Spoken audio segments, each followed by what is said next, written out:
شادی کی پہلی رات کسی نے میرے شوہر کو زہر دے دیا اور میرا شوہر مر گیا۔ سب نے الزام مجھ پر ڈال دیا اور مجھے جیل بھیج دیا۔ میں حسین تھی، جیل میں میری عزت لٹ گئی۔ جب میں باہر نکلی تو گھر والوں نے بھی مجھے نہیں اپنایا۔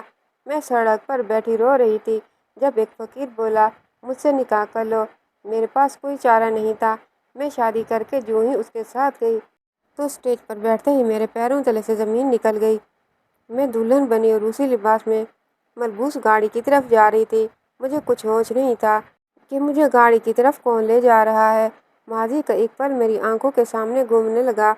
زندگی میں ویسے بھی بہت دکھ موجود تھے اور اب جب مجھے لگا کہ زندگی آسان ہونے لگی ہے تو نہ جانے دل خالی خالی محسوس ہونے لگا۔ ایسا لگ رہا تھا کہ جیسے سب کچھ ختم ہو گیا ہے، جبکہ ابھی تو میری نئی زندگی کی شروعات ہوئی تھی۔ آج میرا نکاح تھا اور میرا نکاح ایک فقیر سے ہونے جا رہا تھا۔ جیل سے نکلتے ہی مجھے اس فقیر نے نکاح کی پیشکش کی تھی جسے میں جانتی تک نہ تھی۔ ہاں، البتہ اسے ایک دو بار گھر کے راستے میں دیکھا ضرور تھا۔ جیل سے نکلتے ہی میرا دماغ سن ہو رہا تھا اور سر چکرانے لگا تھا۔ ایسے میں جب اس نے مجھے شادی کی پیشکش کی تو میں کچھ بھی سوچے سمجھے بغیر ہاں کر دی اور اب میرا دل سوکھے پتے کی مانند لرزنے لگا تھا۔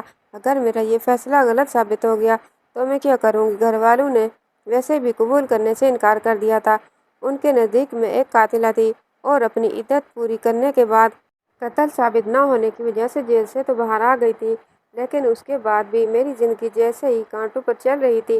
میں سوچ بھی نہیں سکتی تھی کہ میری ہنستی کھیلتی زندگی میں یہ دن بھی آ جائے گا جب میں اپنا سب کچھ چھوڑ چھاڑ کر ایک اندھیری جیل میں بند ہو جاؤں گی اور اس سے نکلنے کا کوئی راستہ نہ ہوگا۔ وہاں اللہ سے گڑ گڑاتے ہوئے دعائیں مانگ مانگ کر بالآخر مجھے آزادی تو مل گئی تھی، لیکن لوگوں نے ابھی بھی مجھے قید کیا ہوا تھا۔ میں زندگی سے تھک چکی تھی۔ میں چاہتی تھی کہ مجھے موت آ جائے، لیکن موت بھی مجھے آ کے نہیں دے رہی تھی۔ ایسے میں جب اس فقیر نے جو مجھے راستے میں اکثر ملا کرتا تھا پیشکش کی تو میں رہ نہ پائی۔ میں نے فوراً ہاں کر دی اور آج میرا اس سے نکاح ہو چکا تھا، لیکن دل کافی حد تک بڑا سہما ہوا تھا۔ مجھے گاڑی میں بٹھا کر لے جایا جانے لگا۔ میں حیران رہ گئی، بھلا فقیر کے پاس گاڑی کیسے آ سکتی ہے؟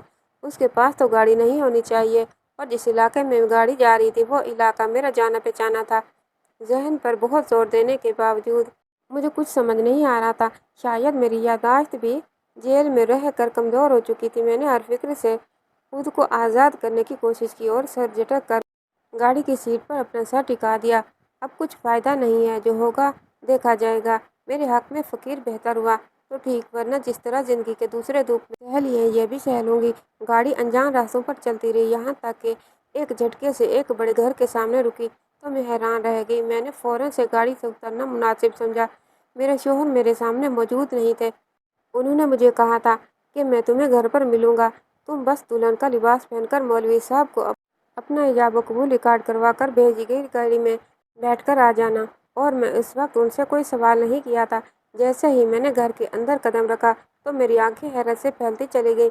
میں ٹکر ٹکر وہاں موجود تمام چیزوں کو دیکھنے لگی جو اپنے مہنگے ہونے کا چیخ چیخ کر اعلان کر رہی تھی۔ ہر چیز اپنی جگہ انتہائی اہمیت کی حامل تھی اور کافی حد تک شاہانہ طرز کی طرف اشارہ کر رہی تھی۔ میرا دل بیٹھتا چلا گیا، یعنی کہیں اس فقیر نے مجھے کسی امیر زادے کو بیچ تو نہیں دیا تھا؟ میں اتنی بے وقوف کیسے ہو سکتی ہوں؟ میرا دل چاہا کہ میں الٹے قدموں واپس لوٹ جاؤں اور پھر کبھی دوبارہ یہاں نہ آؤں۔ میں ویسے ہی دھوکہ کھا چکی تھی، اپنوں نے بھی چھوڑ دیا، پر اب میرے پاس اور کوئی چارہ نہ تھا۔ میں ہمت کر کے قدم آگے بڑھاتی رہی، یہاں تک کہ مجھے ایک ملازمہ نے آ کر ہاتھ پکڑ کر میرے کمرے تک پہنچا دیا۔ گھر مجھے جانا پہچانا لگ رہا تھا، ایسا لگ رہا تھا کہ جیسے میں یہاں پہلے بھی آ چکی ہوں۔ شاید یہ میرا وہم تھا، مجھے کچھ سمجھ نہیں آ رہا تھا۔ میں وہاں بیٹھی کمرے میں اپنے شوہر کا انتظار کرنے لگی۔ تقریباً 2 گھنٹے ایسے ہی گزر گئے تھے۔ اب میرا دل بیٹھتا چلا گیا۔ اس سے پہلے کہ میں اٹھ کر باہر نکلتی کسی کھٹکے کی آواز ہوئی۔ میں سمجھ گئی کہ میرا شوہر اندر داخل ہو رہا ہے۔ لاک گھومنے کی آواز آئی، دروازہ کھلا اور پھر بند ہوا۔ میں نے نگاہیں اٹھا کر دیکھا تو اپنی جگہ پتھر کی ہو گئی۔ میرے سامنے جو شخصیت موجود تھی وہ فقیر تو ہرگز نہیں تھا۔ تو پھر میرا نکاح کس سے ہوا ہے؟ میں نے اپنے ذہن پر زور دے کر اپنے شوہر کا نام یاد کرنے کی کوشش کی۔ میں زندگی کی اس قدر بیزار ہو گئی تھی کہ نکاح کے وقت میں نے اپنے شوہر کے نام پر توجہ ہی نہیں دی تھی۔ میں تو اس سہارے کی تلاش میں تھی اور بس مجھے وہ سہارا چاہیے، جھونپڑی میں رکھے یا محل میں، مجھے اس سے کیا فرق پڑتا تھا؟ پر اب میری برداشت کی حد ختم ہو گئی تھی۔ میں نے ایک دم سے اپنی جگہ کھڑی ہو کر سامنے موجود شخصیت کا چہرہ دیکھنے لگی۔ تم یہاں کیا کر رہے ہو؟ میرے شوہر کہاں ہیں؟ انہیں بلا، میں تمہاری شکل تک نہیں دیکھنا چاہتی، میں نے چلا کر کہا۔ تو پہلے تو میرے شوہر کی آنکھوں میں حیرت ابھری اور پھر اس کے بعد اس نے زور زور سے ہنستے ہوئے میری طرف دیکھا۔ کیا ہو گیا ہے تمہیں؟ میں ہی تو تمہارا شوہر ہوں، کیا تم مجھے بھول گئی ہو؟ یا میں اس دن پہچان میں نہیں آ رہا تھا؟ اپنے شوہر کا سوال سن کر مجھے ایسا لگا کہ ساتواں آسمان اپنی قوت کے ساتھ میرے اوپر گرے ہوں اور میں کسی قابل نہیں رہی ہوں۔ میں نے روتے ہوئے نگاہیں اٹھا کر اپنے شوہر کی طرف دیکھا۔ خدا کا واسطہ ہے مجھے آزاد کر دو، میں تمہارے ساتھ نہیں رہ سکتی، تم میری خوشیوں کے قاتل ہو، تم ہی وہ شخص ہو جس نے مجھے ایسی زندگی گزارنے پر مجبور کر دیا جو میں بالکل بھی ڈیزرو نہیں کرتی تھی۔ تمہاری وجہ سے میرا سب کچھ چھن گیا، اب میں تمہیں اپنی زندگی میں کیسے شامل کر سکتی ہوں؟ میں وہیں زمین پر بیٹھتی چلی گئی، میرے پیروں تلے سے زمین نکل گئی تھی اور میرے لیے کھڑا ہونا دوبارہ ہو رہا تھا۔ میرا سر زور زور سے چکرانے لگا، ایک دم سے دل کی دھڑکن کم ہوتی چل گئی۔ میں نے بے اختیار سینے پر ہاتھ رکھا، دھندلاتی ہوئی نگاہوں سے جو آخری منظر میں نے دیکھا تھا وہ میرے شوہر کا میری طرف بڑھنا تھا، جسے میں اپنا شوہر ماننے کو تیار ہی نہ تھی۔ اس کے بعد میرے ذہن اندھیرے میں ڈوب چکا تھا اور مجھے کچھ یاد نہیں رہا تھا۔ میرا نام بینش ہے اور یہ میری زندگی کی انتہائی تلخ حقیقت ہے جس سے میں آج تک نظر چراتی چلی آئی ہوں، لیکن اب میں تھک چکی ہوں اور چاہتی ہوں کہ سب کچھ ٹھیک ہو جائے، پر مجھے کوئی امید نظر نہیں آتی کہ میری زندگی میں اب سب کچھ ٹھیک کیسے ہو سکتا ہے۔ میں اپنے والدین کی سب سے چھوٹی بیٹی تھی، والدین نے انتہائی لاڈ پیار سے پالا تھا، گھر میں دولت کی رویل پیل تھی۔ مجھے پڑھنے لکھنے کا بہت شوق تھا، اس لیے میں نے کالج میں داخلہ لیا تھا۔ اس سے پہلے میری دونوں بہنوں کی میٹرک کے بعد ہی شادی ہو گئی تھی۔ میرا ایک ہی بھائی تھا جو امی کا لاڈلا تھا اور پھر اس کے بعد میں پیدا ہوئی تھی، اس وجہ سے مجھے بھی اس کے برابر پیار ملا تھا۔ زندگی حسین تھی، بالکل شہزادیوں والی۔ ابو کی میں لاڈلی تھی، اس لیے میری ہر خواہش پوری ہوتی تھی، پر نہیں جانتی تھی کہ شادی کے بعد میری زندگی ایک ایسا موڑ لے گی جس کے بعد کبھی خود کو محفوظ تصور نہیں کر سکوں گی اور زندگی ہمیشہ ہمیشہ کے لیے بدل جائے گی۔ کالج میں نے قدم رکھا تھا کہ میرے رشتے آنا شروع ہو چکے تھے۔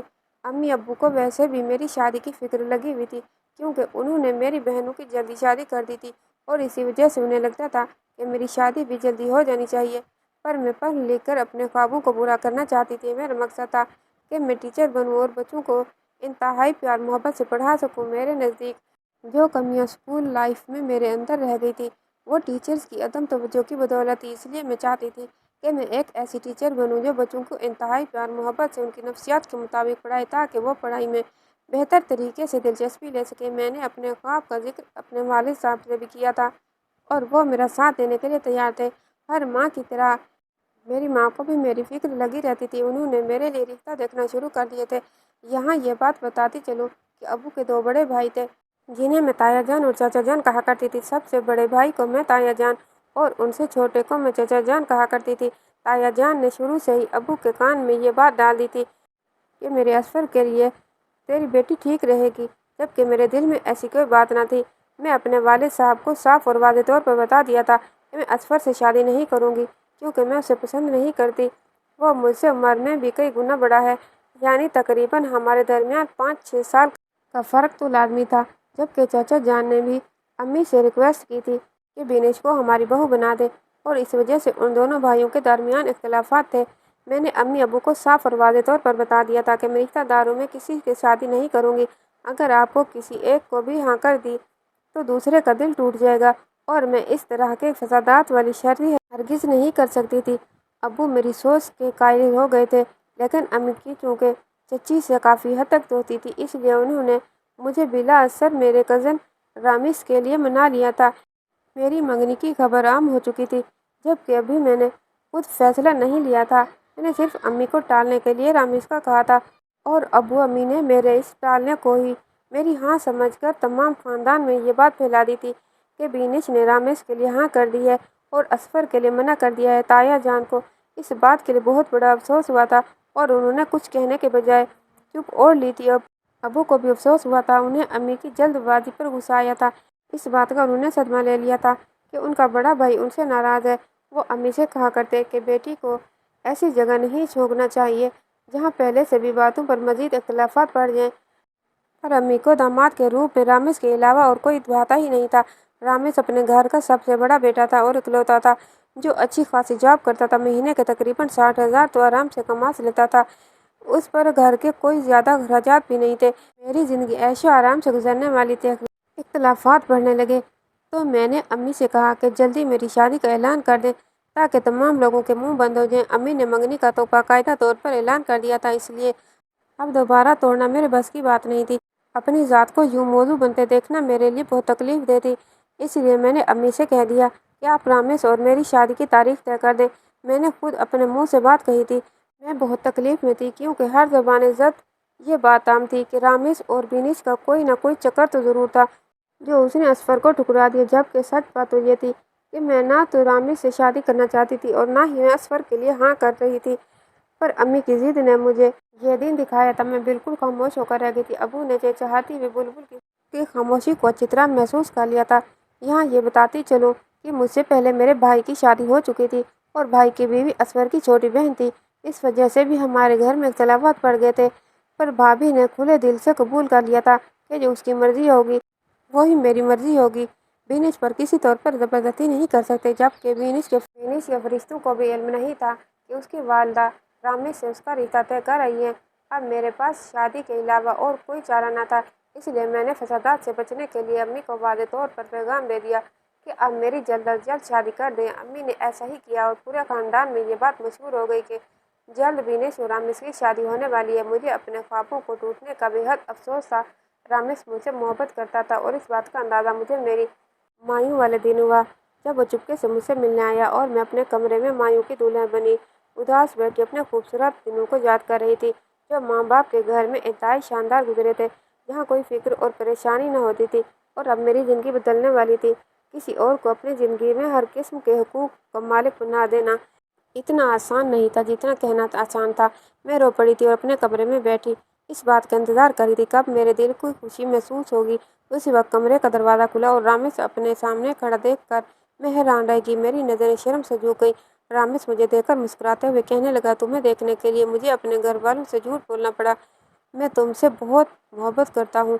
جانتا ہوں کہ تمہارے بارے میں بہت سی باتیں مشہور ہو گئی ہیں، لیکن تمہیں حاصل کرنے کے لیے مجھے یہ سب کچھ گوارا ہے۔